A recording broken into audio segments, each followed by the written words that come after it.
5 minute સુધી મેં આ રીતે સારી રીતે ફેંટી લીધું છે, જેથી એરિએશન પ્રોસીજર સારી રીતે થાય અને આમાં હવાના કણો સારી રીતે ભરાય, એટલે આપણા ઢોસા સારી રીતે બનશે.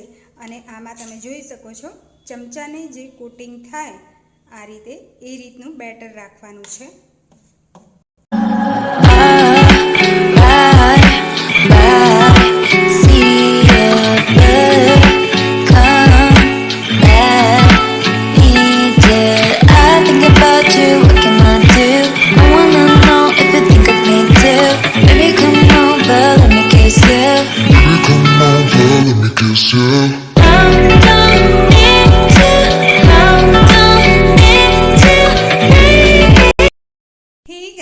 Welcome back to my channel Mann Kitchen. આજે આપણે જોવાના છીએ dosa batter with plain dosa with coconut chutney. ચાલો એની રેસીપી જોઈ લઈએ. સૌથી પહેલાં એક મિક્સિંગ બાઉલ લેવાનું છે. એમાં 3 બાઉલ જેટલા હું સુરતી કોલમ જે ચોખા આવે છે એ લઈ રહી છું. તમારે આમાં એટલું ધ્યાન રાખવાનું કે બાસમતી રાઈસ નહીં લેવાના, કોઈ પણ રાઈસ તમે લઈ શકો છો, જેમ કે સુરતી કોલમ છે, સોના મસૂરી કે પછી કણકી ચોખા આવે છે નાની સાઈઝના, એ પણ લઈ શકો છો.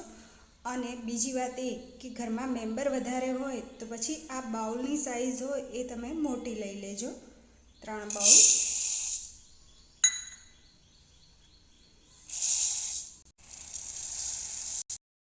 ત્રણ બાઉલ ચોખા છે સામે 1 બાઉલ જેટલી અડદની દાળ લેવાની છે. 8 થી 10 દાણા મેથીના લઈએ, મિક્સ કરી અને પાણીથી વોશ કરી લઈએ. દાળ ચોખાને આ રીતે ઘસી અને ધોઈ લેવાના છે. અને આ ઉપરનું જે પાણી વધ્યું છે, આ ખરાબ પાણી કાઢી નાખવાનું છે. અને આ પ્રોસીજર 2 થી 3 વખત કરી લેવાની છે. દાળ ચોખાને મેં 3 થી 4 વખત પાણી એડ કરી અને વોશ કરી લીધા છે. હવે દાળ ચોખા ડૂબે એટલું પાણી એડ કરીએ અને એને 3 થી 4 કલાક માટે ઢાંકણ ઢાંકી અને સોફ્ટ થવા માટે, દાળ ચોખા સોફ્ટ થાય એટલી વાર રહેવા દઈએ. આશરે 2 ગ્લાસ જેટલું પાણી એડ કર્યું છે. હવે ઢાંકીને રહેવા દઈએ. દાળ ચોખાને પલળ્યાને 3-4 કલાક થઈ ગયા છે. હવે આપણે આમાંથી દાળ ચોખાને મિક્સર જારમાં લઈ લઈએ અને આ પાણી કાઢી નાખવાનું છે. દાળ ચોખાને મિક્સર જારમાં લીધા છે. દાળ ચોખા વધારે હોવાથી હું 2 બેચમાં પીસી લઈશ. આમાં હું 1.5 ટેબલ સ્પૂન જેટલું દહીં એડ કરીશ.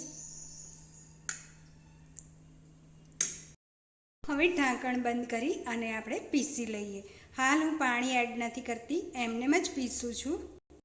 પાણી એડ કર્યા વગર જ મેં પીસ્યું છે. અને તમારે જો પાણી એડ કરવાની જરૂર પડે તો તમે દાળ ચોખા ડૂબે એટલું થોડુંક જ પાણી એડ કરીને પીસી શકો છો. અને આને દરદરું નથી રાખવાનું, એકદમ ફાઇનલી પેસ્ટ બનાવવાની છે.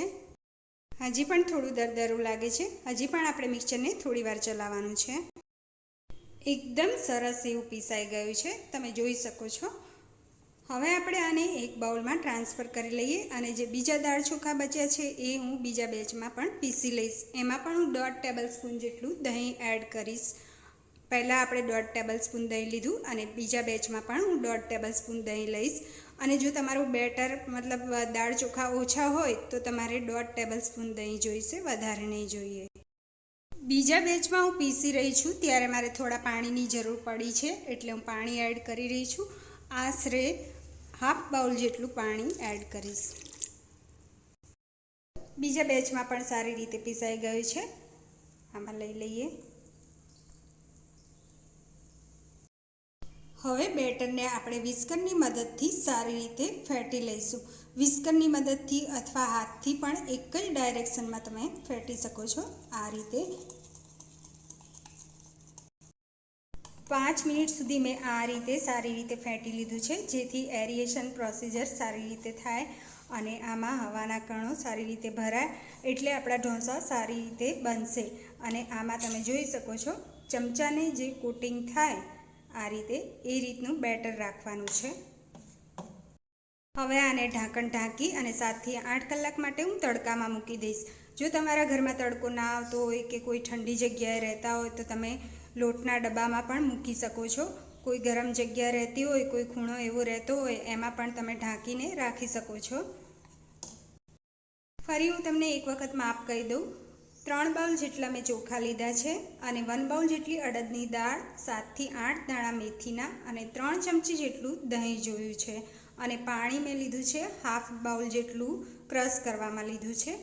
હવે આને ઢાંકણ ઢાંકી અને 7 થી 8 કલાક માટે તડકામાં રાખી દઈએ. હવે આપણે ચટણી જોવાની છે. એના માટે મેં 1 નંગ નારિયેળ લીધું છે, ફ્રેશ નારિયેળ લીધું છે. એનો બ્રાઉન પાર્ટ કાઢી અને નાના નાના પીસ કરી લીધા છે. આ વ્હાઈટ પાર્ટના મેં પીસ કર્યા છે. 3 નંગ લીલા મરચાં જે તીખા લીધા છે, ટુકડો આદુ, 1 ચમચી જેટલા દાળિયા લેવાના છે. આ બધું જ આપણે મિક્સર જારમાં લઈ લઈએ. આમાં હું 2 ટેબલસ્પૂન જેટલું દહીં એડ કરીશ. હાફ ટીસ્પૂન મીઠું એડ કરીએ. હવે ઢાંકણ બંધ કરી અને ગ્રાઇન્ડ કરી લઈએ. થોડું ગ્રાઇન્ડ કર્યા પછી થોડું પાણી એડ કરીએ અને પાછું ઢાંકણ બંધ કરી અને ગ્રાઇન્ડ કરી લઈએ. ગ્રાઇન્ડ થઈ ગયું છે. ગ્રાઇન્ડ કરતી વખતે અડધો બાઉલ જેટલું પાણી એડ કર્યું હતું. હવે આપણે એને એક બાઉલમાં લઈ લઈએ.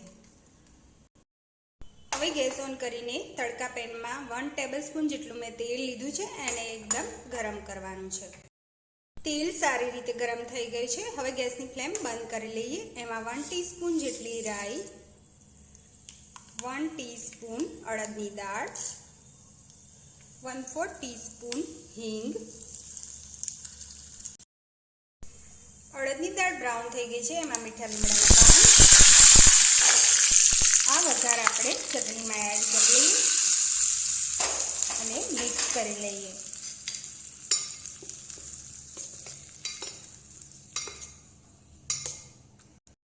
સાત 8 કલાક પછી બેટરને આપણે ચેક કરી લઈએ. એકદમ સરસ એવો આથો આવી ગયો છે. હવે આપણે એને સારી રીતે મિક્સ કરી લઈએ. તમે જોઈ શકો છો કે કેવું સરસ એકદમ બબલ્સ એવા થાય છે અને સરસ એવો આથો આવી ગયો છે. એને સારી રીતે મિક્સ કરી લેવાનું છે. આ રીતે એક જ ડાયરેક્શનમાં લાવવાનું છે અને બેટરને આપણે થોડું પાતળું કરવાનું છે, એટલે થોડું પાણી એડ કરી લઈએ.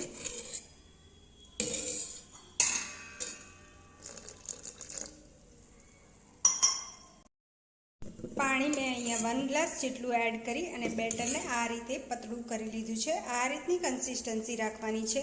હવે એમાં 1 ટીસ્પૂન જેટલું મીઠું એડ કરી અને સારી રીતે મિક્સ કરી લઈએ. મીઠું નાખ્યા પછી બેટરને સારી રીતે મિક્સ કરી લીધું છે. સાઈડમાં મેં ઢોસાનો તવો પણ ગરમ કરી લીધો છે. પહેલાં હાઈ ફ્લેમ રાખવાની. હવે આપણે એને નોર્મલ ટેમ્પરેચર ઉપર લાવવાનો છે. તવો એકદમ સરસ એવો ગરમ થઈ ગયો છે. પહેલાં આપણે પાણીનો છંટકાવ કરીશું આ રીતે. હવે આપણે અડધું નંગ જેટલું બટેકું મેં તેલવાળું કર્યું છે, એને આ રીતે ઘસી લઈશું. આની જગ્યાએ તમે ડુંગળી લઈ શકો છો અડધી નંગ જેટલી, અથવા કપડું પણ ભીનું કરીને નોર્મલ ટેમ્પરેચર ઉપર લાવી શકાય છે. અને ગેસની ફ્લેમ મીડિયમ કરી લઈશું. હવે 1 ચમચા જેટલું બેટર લેવાનું છે, 1 થી 1.5 ચમચા જેટલું. એક જ ડાયરેક્શનમાં આ રીતે ફેલાવવાનું છે.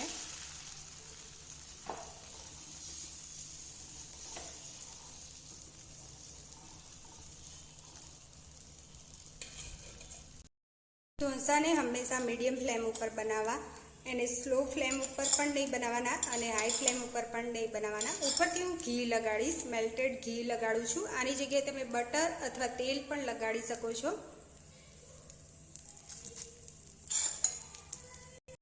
અને ઢોસામાં તમે જોઈ શકો છો એની કિનાર જાતે જ ઉપર આવી રહી છે. આપણે ઢોસા ઉખાડવામાં બહુ મહેનત નહીં કરવી પડે. આ રીતે બેટર બનાવવામાં જ ધ્યાન રાખવાનું હોય છે. બેટર તમારું સરસ બનશે તો તમારા ઢોસા આપોઆપ જ સરસ રીતે ઉતરશે. ઢોસો આપણો ક્રન્ચી એવો થઈ ગયો છે. હવે આપણે એને ફોલ્ડ કરી લઈએ.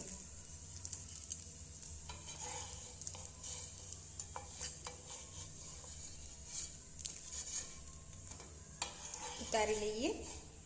આ રીતે બધા જ ઢોસા બનાવી લેવાના છે.